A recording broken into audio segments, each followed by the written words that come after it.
Welcome, everyone. Okay, so we have a super, super special guest today.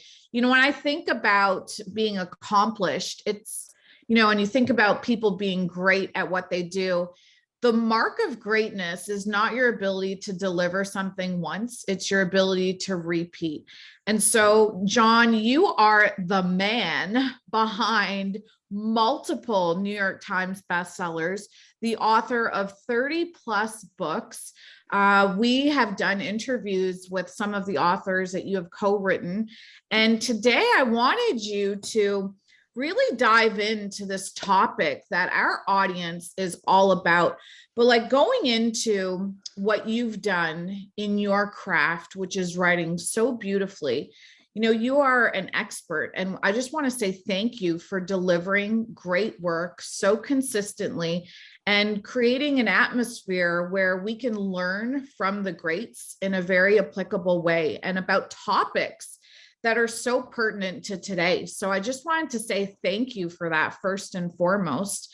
And I wanted to, really talk about a topic today that is really on the tops of everyone's minds. And it's really two topics. It's fear and leadership, right? Oh, yeah.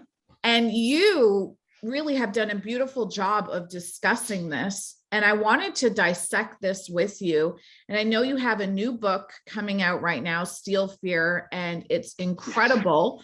And, first off, to kick this off, what is it about leadership that really inspires you to write? It's funny because it didn't really occur to me, or it didn't fully occur to me until I was a dozen or 24, I know, some number of books in, that this is a topic I keep coming back to again and again. It's just like, it's kind of my touchstone. It's not always intentional. Sometimes it's circumstantial, but it's just part of my DNA, I guess. My dad was a choral conductor, and that means he was not only a person who stands up and waves his hands, and then 100 people do what he says, which is, in one sense, the essence of leadership, right? It's a very leaderly profession. But also, I watched the way that he interacted with people in rehearsals, with orchestral musicians, with personalities, sometimes prickly, sometimes not easy, sometimes not easy on their conductors. And he was masterful. He was just masterful at it. And it fascinated me. So I've always been intrigued with impact. I guess I should take it back there. I'm intrigued with the impact that we have on each other, we have on other people's lives. This is a central theme of The Go-Giver. The Go-Giver is all about looking at the kind of impact that we have on other people's lives as a central metric for our success, rather than the common metrics of racking up points on the board financially or accomplishment-wise or award-wise or whatever. I look at a successful book as a book that has an impact on a lot of people, a positive impact, we hope. So leadership is kind of like leveraged impact, I guess. I love that, leveraged impact. And, Yeah. In The Go-Giver, you've sold over 1 million copies of this book. You actually ran an organization where you had 100,000 plus individuals on your team. So, to say that you have to understand the workings of people is not something to be shy about. But, in The Go-Giver, I wanted to touch on this as we lead up into fear and leadership, because you really draw on that it's 10% technique and 90% about people. And Right. it's such a good thing to remember, because what Steal Fear is, it's really a tale of leadership and how leadership creates a culture that allows a certain way to exist and flourish. So if you could talk about this from Go-Giver to Steal Fear, why do we as leaders today have to really get to understand people? And what is the cost of bad leadership? So I should mention that Go-Giver. I have audiovisual aids. We also did a follow-up book. Our publisher, our wonderful publisher, asked us after the Go-Giver came out over a decade ago. They asked us for a follow-up parable. We could call it whatever we want, could write whatever we want. So that was this, the Go-Giver Leader. So it kind of took the leadership themes that were hinted at or suggested in the Go-Giver and spun it out into it's a story that's a sequel to the first story, but it also really homes in on 5 principles of leadership. So that was like an early articulation of, one of my favorite things to do is to try to take ideas and principles that are vague or that are complex or that are multifaceted and make them simple, boil them down. Both because more people can understand it and also because it's satisfying to do. So that's what the Go-Giver Leader is. But then fast forward to Steal Fear. So Steal Fear, I should just make it really clear, is a crime novel. Steal Fear is a thriller, right? Yes. It's not a how-to book. It's not a nonfiction book. It's not. Yeah, we don't want to teach people how to become serial killers. No. We want to teach people how to catch them. Anyway, So it's it's funny because Brandon and I had written this book called Mastering Fear. Brandon is my Navy SEAL friend. He's a former Navy SEAL sniper. And we've written 7 books together. And they'd all been nonfiction, his memoir and memoirs of other Navy SEALs. And it'd all been kind of military themed. And then we branched into writing books about applying principles, the core principles he'd learned from special operations and that we both learned from our entrepreneurial pasts and presenting those kind of codified. And the last one was called Mastering Fear. And then we went to fiction. We wrote this thriller. So I'll make that really clear. It's a crime novel about a Navy SEAL pursuing a serial killer on an aircraft carrier, which you see behind me, on the Pacific Ocean. That's the actual aircraft carrier, by the way, the Abraham Lincoln that Brandon served on and that I visited while I was writing the book and the story takes place on. But I mean, you said it. Yes, it's a crime novel, but it's also kind of a textbook on leadership. It's like a leadership parable. And one of the things that happens is, and this is a parable for things that most of us don't deal with serial killers in our everyday lives. But this is the kind of thing that is an analogy for what we do deal with in our everyday lives. On this aircraft carrier, 6,000 people, it's like a little city on the ocean floating for 6 months. And in this culture, as you said, terrible things happen. The captain is a terrible leader. He's not an evil person. He's not malevolent. It's like bad leadership by abdication, but he has like a vacuum of leadership. He really is more concerned with his own ego and his own career and how what happens on the ship is going to reflect on him than he is about the experiences of the people on the ship, which is what a captain should care about, among other things. So this terrible culture happens. And in the midst of that, really vile, awful things occur. People are killed in terrible, terrible ways. It's a thriller. What can I tell you? And there's a villain. There's a serial killer. We don't know who it is, who is perpetrating these terrible deeds. But my thesis is, yeah, there's a killer. And this guy's evil. He's malevolent. But there's another villain. And that's the guy in charge who created the culture by his own actions and his own attitudes that allowed this evil to unfold. So my hypothesis, if you want to put it this way, is that if we had a different captain on that ship, this whole string of murders wouldn't have happened. Maybe one would have happened, but it would have been stopped. It wouldn't have been allowed to proliferate. It's like having a healthy immune system versus having a compromised immune system. When you have a compromised immune system, you're much more susceptible to pathogens and to environmental stresses. That's what happens here in a human way. And what I'm saying is that leadership, the responsibility of leadership, is maintaining the immune system of the community, is keeping it healthy, keeping it striving, keeping it strong. And so in the story, we see examples of the captain, and then there's also examples of great leadership and how they interact. It's just, I find it all fascinating. Yeah, I really think that if we dive into this, because this is a topic that isn't discussed, right? It's not discussed in great length because we always look for the obvious. When something goes wrong, we're like, what is the obvious thing that created Right. this? Right. And leadership is something that is not always obvious, because it's not a position or it's not Yes. a title that creates a leader. It's the actions, it's the values, it's the beliefs. You use the word, it's the way we do things that Yeah. really creates that culture. And I love what you talk about when you say that. I really believe that evil is insidious, right? There Yeah. are outwardly evil things in the world, but then Yeah. when you talk about the vacuum of leadership, it's Yes. insidious, right?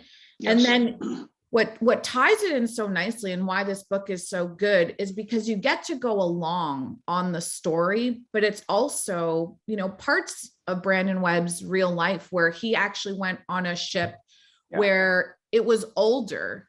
And he thought, oh, here we go. I'm going to go from one bad ship, one bad experience, to a worse ship. A worse one. Yeah. Yeah. And then could you share what happened and why it was different, and, how that ties into leadership?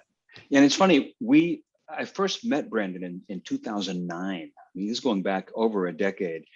The Go-Giver had just come out. I was at the beginning of my career as an author. And I was brought in to help him write, or to co-write with him, his memoir. It's called The Red Circle.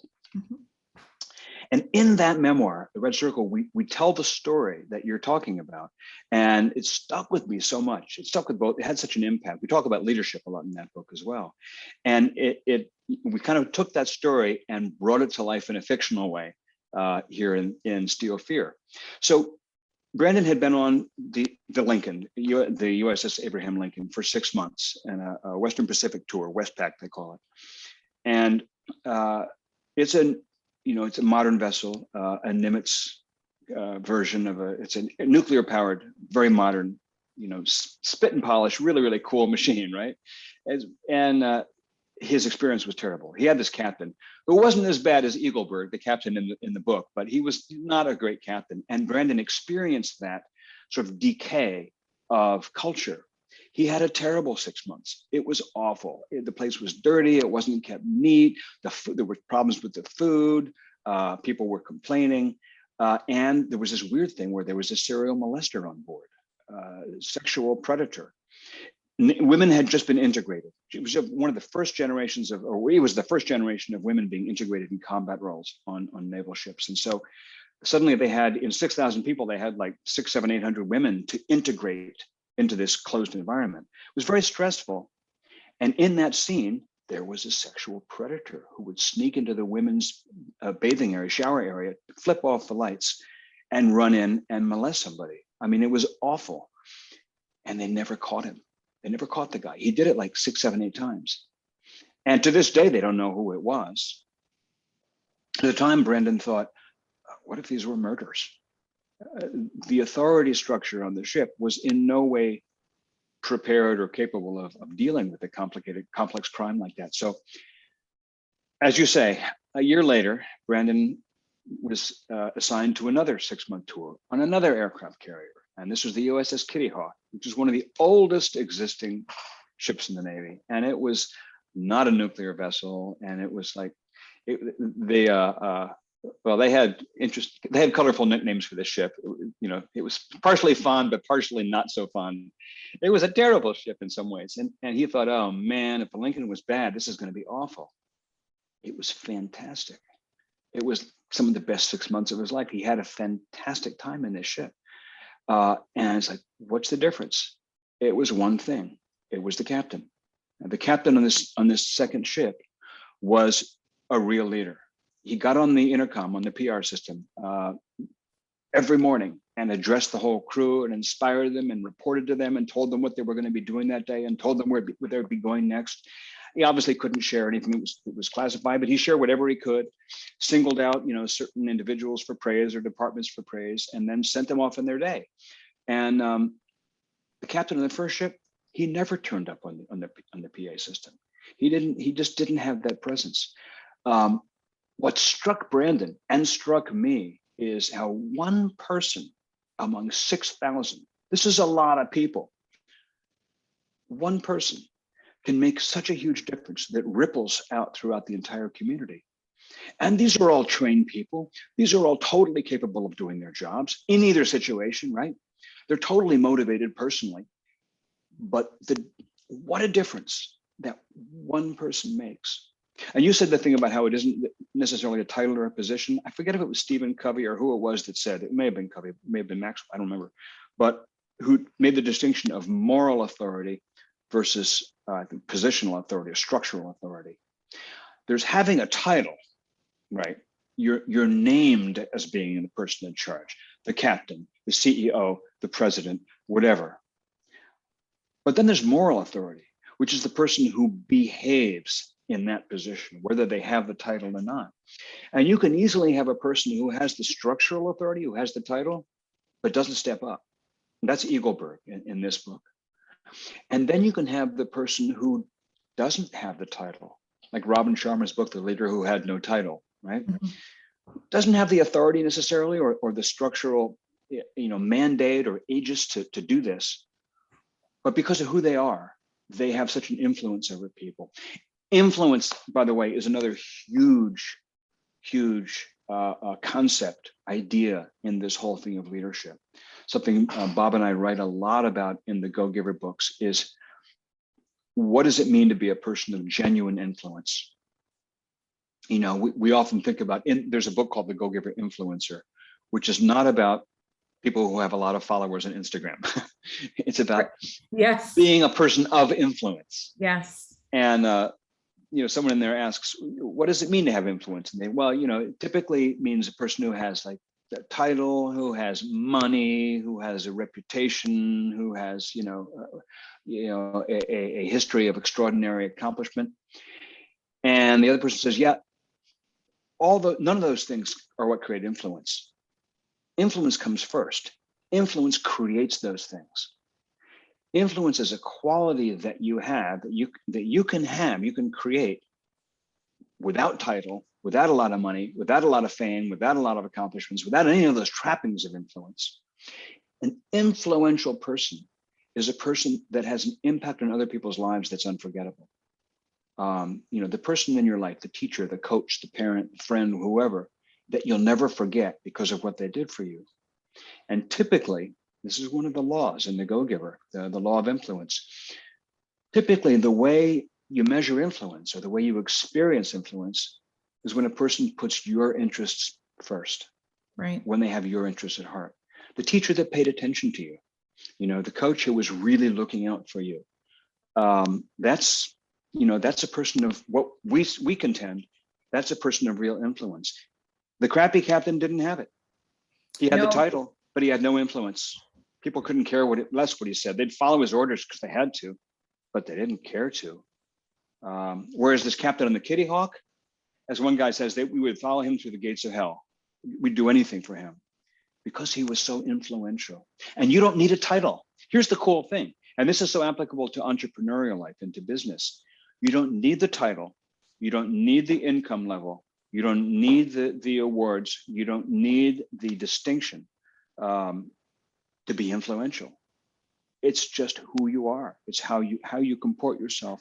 And it's also where you put your focus. You put your focus on other people, on other people's interests. You genuinely put your focus there, you create influence. Yeah. And there's no way you could lead a team of 100,000 plus people without truly understanding, people, their different needs and getting to know them. But, yes. I really want to tie in the role that a lot of people are experiencing today, which is fear. Mm-hmm. And, why do we have to tie this to leadership? Because in Steal Fear, it just clearly demonstrates that when you are a leader, you start to set a tone, right? Of what you allow people to think. And I love that you said you can be individually strong, but if the leadership, there's a saying that I love, the fish rots from the head. And so if there is a person at the top, and in the military, there's so much respect for rank and order. Yes. And so it becomes where you have these high performers, but they're almost fearful of stepping up because of that respect and the regard for the rank. And I wanted to tie in what standalone is all about, and my audience, it's high performers, right? It's people that are the lone wolf. And I love that Finn is a lone wolf, right? Yeah, he seriously is. Yeah, seriously. And it's also because you're breaking stereotypes. I like this also. This is my forte. This is what I'm all about. Yeah. And Right on. if you could touch on that and dive into that, because in the beginning of the book, right, you have the female, helicopter pilot there discussing what a Navy SEAL looks like. And I love these words. The SEALs are a breed apart. And she has this ideology of what a SEAL is. And then she meets Finn. So could you tie that in for people that are different, but you could still be a leader, right? You have to stand alone. And I really believe it's the people today that learn to stand alone that will be leading in the future. Yeah, Monica, so we did something with Steel Fear that's, kind of goes against the convention, which is, there's a hero of the book whose name is Finn, as you said. He's the Navy SEAL who breaks stereotypes. And we don't let him show up until the end of the third chapter. So we start the book with Monica, and Monica is this helicopter pilot, this helo pilot, who has been inspired her whole life by Sally Ride. When she learned about Sally Ride in junior high school, first female astronaut I forget, that was not the Challenger, whatever it was, the ship that she wrote. And she's this very strong, very ambitious, very sort of powerful in her own self personality. But she's a lieutenant, but she's got no authority. I mean, she's got a CO who's a jerk, who hates her for some reason, and she's got this whole power structure, as you say, this whole rank above her. She has absolutely no place in this mystery, in this crime scenario. She's got absolutely no authority. She has no mandate. There's nothing that asks her or even allows her to get involved, but she takes it on, and it becomes very personal for her. And she ends up being instrumental in kind of unraveling this whole thing, along with Finn, which is really, really unlikely because she hates him. She doesn't like what he represents. So you said about SEALs. Yeah, we consciously wanted to bust stereotypes because they're so highly bustable. They're just not true. It's so true. Right? Yeah. So, there's this scene in chapter 3, and not to get spoilers going here, but she's co-flying a bird out to pick up this Navy SEAL, this lone Navy SEAL that they're going to take onto the ship, and nobody knows why. They're taking this weird passenger. And so as she gets close, she sees off the distance two figures approaching. There's a Navy SEAL, and he's this big, strapping, athletic, like godlike creature, loping along like a mountain lion. And she hates Navy SEALs. She thinks they're all arrogant jerks. She thinks they're all, just the ultimate male macho prick. She just hates them. And not that she knows any, really. It's her stereotype. Mm-hmm. And justifiable perhaps in her experience, right? But anyway, so she gets close, and then she sees the second guy who's kind of struggling along behind the first guy, who's short, skinny. He's an officer. He's carrying the SEAL's luggage, and she thinks, God, these guys, it's pitiful. The officer technically outranks the SEAL because the SEAL's not an officer. He's an enlisted man. The officer technically outranks him, but the SEAL outranks the little guy in every possible way. You can just see it looking at them. And the two approach the ship, and they say, "We're here for Chief Finn." And the scrawny little guy gets on the craft. So it's the big mountain lion guy, turns out, was the officer. And the scrawny little guy who's struggling to keep up is the SEAL. Finn is not your Hollywood image of a U.S. Navy warrior, of a spec ops, piece of perfection. He's short, he's kind of skinny, he's kind of funny looking, got these big googly eyes, he's got this kind of weird square head. He's just like an odd looking creature. She thinks he looks like a marsupial. And he's also, as you get to know him, he's also I'll just say a little strange in terms of his personality. He's suffered some extreme trauma in his past, not only his military past, but his personal past, which we gradually learn about. And it's left the scars on him. These guys, over the last decade, writing books with Brandon, where I wrote his memoir. The second book we wrote was a book called Among Heroes, which is a memoir of 8 different Navy SEALs Brandon has known. It's, you should have called it Memoir of a Friendship. And all of whom are gone now, because all of them died either in action or in training or in some way, shape, or form. One of them was Glenn Doherty, who was one of the 4 Americans who died in Benghazi in the attack on the consulate there. And Glenn was Brandon's best friend. The two were like this. I was emailing back and forth with Glenn just like a day or two before he was killed. So it was a very personal book for Brandon, especially. And for me, in the course of it, I did an enormous amount of interview with siblings, parents, teammates, friends, children, and some people. So a lot of getting to know the SEAL community, even though these 8 guys were all gone by the time I was doing my interviews. And they're real people.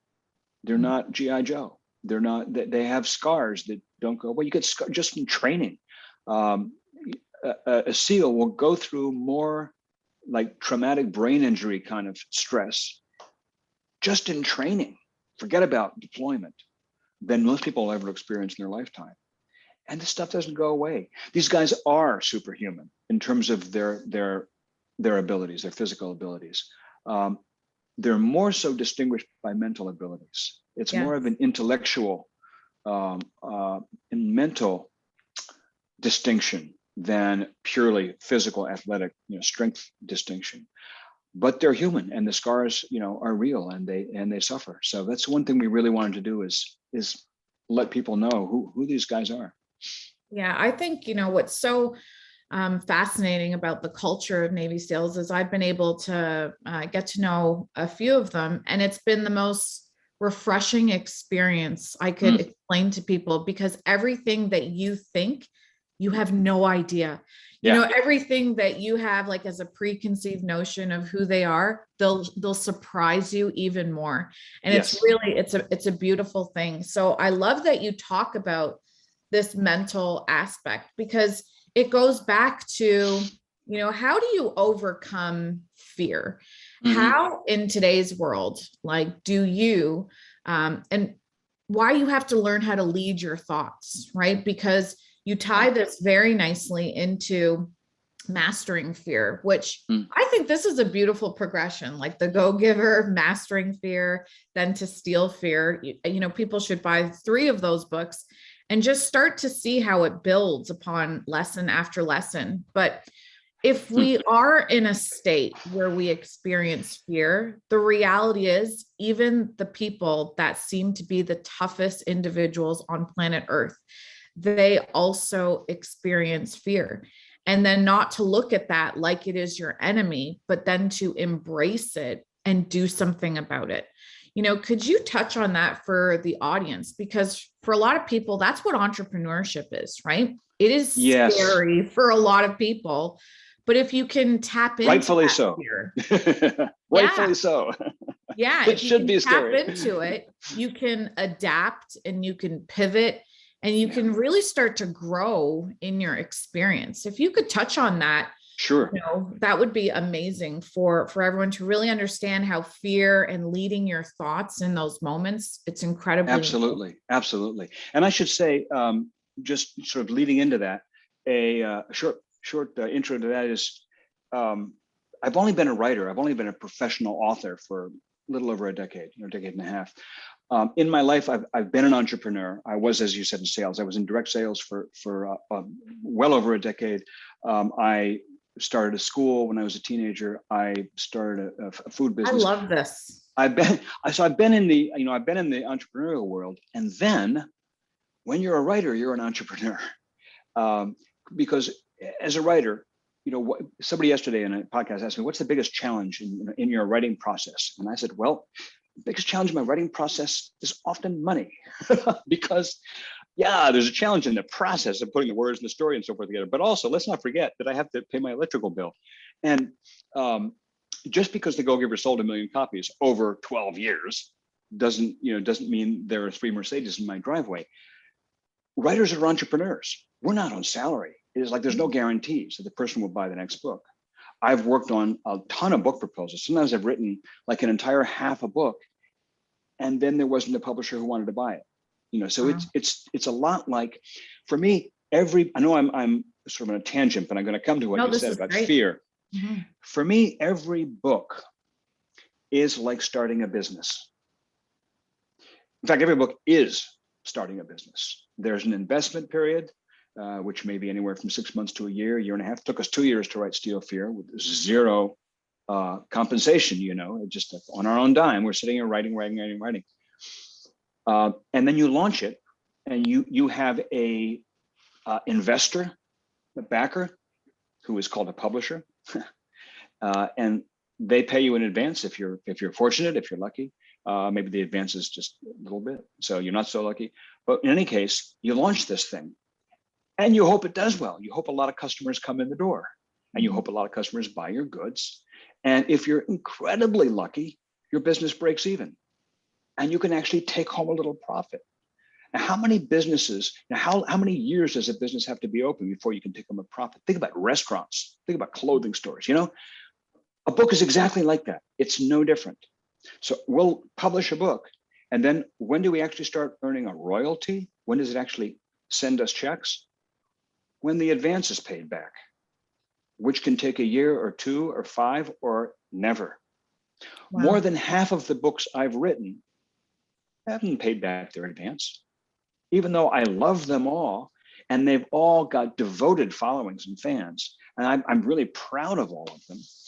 They're not all successful financially as businesses, in the sense of years later, they're still supporting my wife and me. Mm-hmm. Some are, so The Go-Giver is, and so forth. So I've had successes. But my point is that when you're a writer, unless you happen to be one of the extraordinary few who after years and years and years hits the big time, like your Jim Patterson or your, who has the Scarpetta books? I forgot her name at the moment. Unless you're one of these household name bestseller authors. Or the author of Harry Potter. Yeah, unless you're J.K. Rowling. Yeah. 99.99% of writers are wondering where the next electrical payment is going to come from. Just like any other entrepreneur. Right. And by the way, that's what entrepreneurs do. They start businesses. And some of them fail, and then you start another one, and then that one succeeds, but it succeeds a little bit, and then you write another one, and it's just exactly the same. So my point is, you're dealing with fear all the time. That's my point as an entrepreneur. Doesn't go away. It doesn't go away. That's right. So yeah, special operators like Navy SEALs or Delta Force or MARSOC or whatever. These guys are dealing certainly with fear on a different level in the field of combat than we deal with in our daily lives. But the mechanism of fear, the physics of fear, is the same everywhere in all human beings. And there's really 2 pieces to it. There's the external threat, and then there's the story you tell yourself about that external threat. So the external threat might be an IED getting blown up or getting shot at. That's quite real. The external threat might be, suddenly you discover you're broke and you literally can't make your rent. Or the external threat might be, some sort of public humiliation or some kind of personal heartbreak or, whatever. My first child died when he was 10 months old. That was an awful, awful, awful experience. My first business went bankrupt. I remember being in bankruptcy court facing the bankruptcy judge. Terrible, terrible experience. My first 2 marriages ended in divorce. Terrible, terrible experience. I've never been on the battlefield. But you know what? Every one of us has experienced scars of failure or of attack or of, these things that are the source of what we fear. So when people say fear is false expectations appearing real, it's not. No, they're real. Fear is real. Yeah. Those aren't false. Those are real expectations. It's good to be afraid because those things are real and they will bite you. But that's the external threat. The other part is the story that you tell yourself about it. And this is where Navy SEAL training is so powerful. Brandon, after he was in Afghanistan, one of the first combat troops, first generations of combat troops on the ground in Afghanistan after 9/11. And after he rotated back home in 2002, he ended up with a buddy and teammate being called on to restructure the SEAL sniper course, which is one of the hardest training courses on the planet. Mm-hmm. And their mandate was to bring the sniper course sort of into the 21st century, bring it up to speed. And so they made all kinds of changes. They brought in all kinds of science and they upgraded all kinds of technology, and they totally upgraded their teaching tools and teaching techniques. But Brandon says the single biggest change that he made was he introduced a course on mental management, which was, to boil it down to its simplest, a course in self-talk. So, and we talk about it in which book? We talk about it. We talk about it in Mastering Fear. We talk about it even more, I think, in The Killing School in some detail, but it's in Mastering Fear. Basically, I won't go through the story of where he learned this because it has to do with a guy who interviewed a lot of Olympic gold medalists, and it's kind of a cool story. But the bottom line of it was, he trained the sniper students how to tell themselves a different story in their heads about what they feared, and also about their goals, about what they were trying to accomplish, about their targets, and also about their literal targets they were shooting at. This is something that I learned when I was in my 30s, when I was kind of just entering into the entrepreneurial life. The impact of the stories we tell ourselves. You know, our parents tell us things, our teachers tell us things, TV and newspapers and the media tell us things. These days, social media tell us things. But all of that pales in comparison to what we tell ourselves, because our voice is there 24 hours a day. Right. We're telling ourselves stuff. And what we're doing is we're an echo chamber. We're repeating what we heard. Maybe we're elaborating on it. Maybe we're making up stuff about it. But at the very least, we're repeating it over and over and over and over and over and over and over and over. And the thing that makes it so insidious is that it's silent, and most of the times we don't know about it. We don't know what we're saying because we don't pay attention. It's like the hum of the refrigerator. It's in the background, so you don't even notice it until suddenly someone unplugs it and you go, whoa, yeah. What happened? When I was in my 30s, I forget where I read about this. I was reading self-help books, and I became aware of the power of this self-talk voice. And I began the practice, which I could do because I was working at home. So I could talk to myself out loud and nobody would think I was crazy, except maybe me. I started just vocalizing the thoughts in my head. And I still do it. You know, I'll still be sitting down at 5 o'clock in the morning with my empty pad of paper, about to start a new chapter in a book. And I'll sit there and I'll think about it for a while. And then I'll hear myself say, good God, John, you have no idea what you're doing. This is hopeless. I have no clue what's supposed to happen now. And then I hear myself talk and say, you hear yourself talk? Yeah, I just heard that. I'm saying this stuff to myself. So in the terms of the SEAL sniper students, you know, they're like a kid on a T-ball course with a coach saying, whatever you do, don't strike out, don't strike out, don't miss, don't miss, don't miss, don't miss. Well, what are you going to do when you hear don't miss, don't miss, don't miss, don't miss, don't miss 1,000 times? You're going to miss, of course. Yeah. Don't mess up. Don't screw up. You're going to put your eyes out with those, run with those scissors. You're going to put your eyes out. The things that we warn ourselves about, we're programming ourselves to do. So what we need to do is harness that inner voice and teach it to start saying the things that we want it to say. Start describing what our intention is, articulating our intention. So what Mastering Fear is all about is that denying your fears or trying to avoid your fears is a surefire recipe for losing, because the fear doesn't go away. It just goes inside and it infects you and guarantees your failure. What Mastering Fear is all about is making your fears your friend, harnessing your fears, using them. So in my little writer's example, for example, I'll sit down and say, I got no idea what happens in this chapter. And by the way, Sabrina, this can be like torture, because I've got a book and I've got to write this book, and I literally don't know what's going to happen in this chapter. And it's like, there's nobody I can ask, because nobody else knows what's going to happen. Right. So I'll sit there and go, I have no idea what happens here. And I will hear myself and take myself by the hand and say, okay, let's reframe that. And I'll say, I don't know yet what's going to happen at the end of this chapter, but I can't wait to find out. And I know that I will find out. I reframe it so that it's with my intention, which is I am on the trail. I am Sherlock Holmes. I am going to find out how this chapter ends. I don't know right now, but that's okay, because that's where I'm going. And it's kind of like, instead of saying, don't miss, don't miss, don't miss, don't miss, it's like saying, bring it in, bring it in, bring it in, bring it in, bring it in, right? And it's a subtle distinction. You don't deny your fears, you acknowledge them, and you say, this is terrifying. Okay, so what are we going to do? It's in mastering fear, as you know, but your watchers or listeners don't know. We break the fear process down into 5 steps, and that's what the whole book is about. It's a 5-step kind of recipe for harnessing your fears, mastering your fears to achieve whatever it is you want. And I won't go through all 5 steps, but the first step is to make the decision. Right. Is to be in charge, is to get behind the driver's seat and say, I'm going to do this. It may not be reasonable. I may not know how I'm going to do it. I may not even know what all the odds are against me, but I'm going to do this. By the way, a decision doesn't mean that I can't change my mind later. Right. But I'm not thinking about changing my mind right now. I make a decision.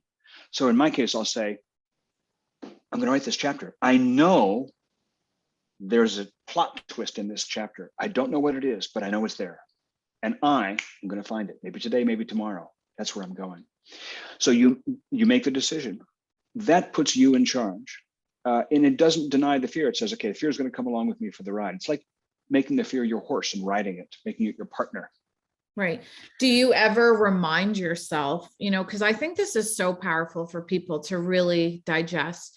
We have an author of multiple New York Times bestsellers, 30 plus books, such a great career that is still afraid of writing their next book, their next page. And do you ever remind yourself of who you are? Like, do you ever say and then tell yourself, listen, I have written many books before, I got this. And then how do you do that? Do you remind yourself of who you are? And then, how does that start to lead you to start producing? Oh, that's such a great question. That's such a great question, because it gets back to leadership. Yes, I do. Yes, I do. I say, John, you've done this before. You've been in this seat. You've been in this position before, and it's worked out pretty well so far. That's helpful. But then there's always this voice that says, yeah, but this one's different. Yes, that's true. I just wrote a book with my wife called The Go-Giver Marriage. It's the 4th parable in the Go-Giver series. Wow. And when I started working on the parable part of the story, I was in this place. I was like, this story is just not working.